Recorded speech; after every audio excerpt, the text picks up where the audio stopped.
আফিলগেট rail ক্রসিংয়ে train ট্র্যাকের ভয়াবহ সংঘর্ষে বহু হতাহতের খবর পাওয়া গেছে।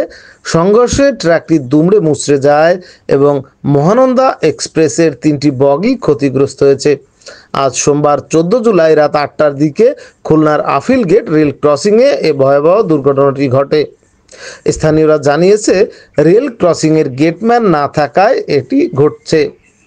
ঘটনার পরপরই ফায়ার সার্ভিস পৌঁছে অভিযান শুরু করে। এ ঘটনার পর থেকে গেটম্যান পলাতক রয়েছে।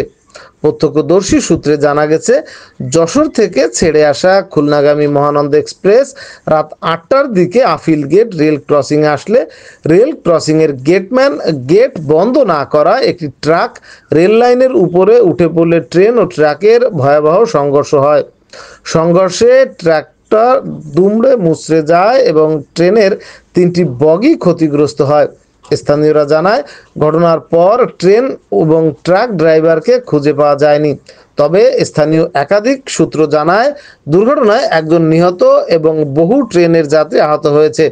আহতদেরকে ফায়ার সার্ভিস উদ্ধার করে স্থানীয় বিভিন্ন ক্লিনিক ও খুলনা মেডিকেল কলেজ হাসপাতালে প্রেরণ করেন। এ ঘটনার পর গেটম্যান পলাতক রয়েছে এবং খুলনা যশোর রেল লাইনের ট্রেন চলাচল বন্ধ হয়ে যায়।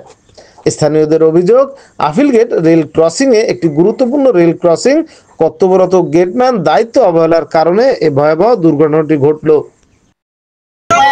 গেট না ফেলাই দিয়ে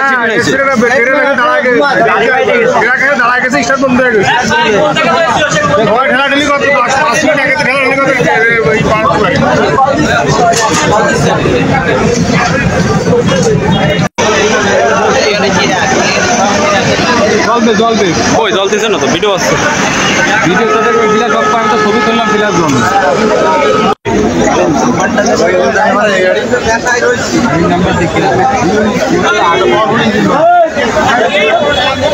আসিফ ভাই,